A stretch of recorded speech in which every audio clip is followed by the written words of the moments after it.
Kuda dan jiwa bangsa Mongolia. Di Mongolia, kuda bukan sekadar hewan. Ia adalah nyawa, identitas, dan sejarah hidup manusia.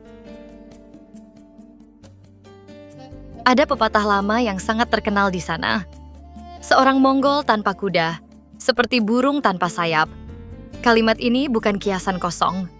Karena sejak ribuan tahun lalu, hidup orang Mongolia benar-benar bergantung pada kuda. Hari ini, Mongolia memiliki lebih dari 5 juta ekor kuda.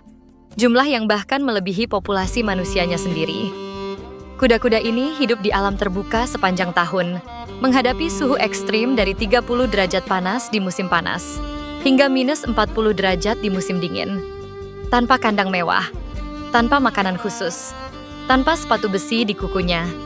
Mereka menggali salju dengan bibir dan kukunya sendiri untuk mencari rumput. Dan anehnya, justru karena hidup keras inilah, kuda Mongolia menjadi salah satu ras kuda paling tangguh di dunia. Bagi para penggembala nomaden, kuda adalah segalanya. Ia adalah alat transportasi, sumber makanan, minuman, bahkan kekayaan. Susu kuda betina difermentasi menjadi airag, minuman nasional Mongolia. Daging kuda dimakan saat musim dingin ekstrim. Dan kuda menjadi sahabat setia dalam perjalanan ratusan kilometer di padang rumput tanpa jalan. Seorang nomaden yang memiliki banyak kuda dianggap orang kaya dan terpandang. Setiap anggota keluarga punya kudanya sendiri. Dan hampir setiap orang punya kuda favorit. Bahkan ada yang dibebaskan dari pekerjaan berat karena dianggap istimewa. Menariknya, orang Mongolia sangat jarang mengurus kuda seperti budaya barat. Kuda tidak dimandikan, tidak diberi pakan tambahan, tidak dipotong kukunya, dan tidak dipasangi sepatu kuda.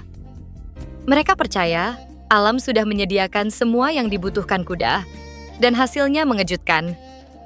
Kuku kuda Mongolia terkenal sangat keras dan kuat, jarang mengalami cedera. Bahkan dokter kuku kuda hampir tidak dikenal di sana.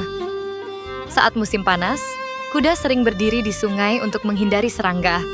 Saat musim dingin, mereka justru lebih tahan dibanding sapi dan domba. Namun, peran kuda Mongolia tidak berhenti di kehidupan sehari-hari. Kuda inilah yang menjadi kunci kejayaan Kekaisaran Mongol di abad ke-13. Di masa Genghis Khan, pasukan Mongol dikenal sebagai pemanah berkuda paling mematikan dalam sejarah. Mereka bisa menembak panah sambil berlari kencang, bahkan mampu bergantung di sisi kuda untuk menghindari panah musuh. Setiap prajurit membawa 3 hingga 5 ekor kuda, bahkan ada yang sampai 20. Kuda-kuda ini ditunggangi secara bergantian agar tidak kelelahan. Kuda Mongolia tidak membutuhkan gandum atau logistik rumit. Mereka bisa mencari makan sendiri, bahkan di bawah salju. Inilah alasan pasukan Mongol bisa bergerak cepat tanpa kereta suplai panjang, sesuatu yang mustahil bagi tentara Eropa saat itu. Dalam kondisi darurat, prajurit Mongol bahkan meminum darah kuda mereka sendiri. Darah diambil sedikit dari leher kuda, dicampur air atau susu, cukup untuk bertahan hidup tanpa membunuh hewan tersebut. Kebiasaan ini membuat musuh ketakutan dan menganggap bangsa Mongol seperti monster. Padahal, bagi mereka, ini adalah hubungan saling bertahan hidup. Namun yang paling dalam dari semua ini adalah hubungan spiritual. Dalam kepercayaan Mongolia, jiwa manusia disebut kuda angin. Roh kuda dipercaya tetap hidup bahkan setelah mati. Karena itu, surai kuda dianggap suci dan tidak dibuang sembarangan. Ada keluarga yang memiliki kuda suci, ditandai dengan kain biru di lehernya. Kuda ini tidak boleh ditunggangi sembarangan. Saat seseorang meninggal, dahulu kudanya sering dikorbankan dan dikubur bersama tuannya, agar bisa menemani di alam baka. Kuda juga hidup dalam lagu, legenda, dan mitologi Mongolia.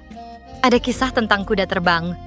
Ada cerita tentang kuda yang bisa berbicara, memberi nasihat, bahkan menyelamatkan tuannya di medan perang. Alat musik paling ikonik Mongolia, morin huur atau biola kepala kuda, lahir dari kisah kesetiaan manusia dan kudanya.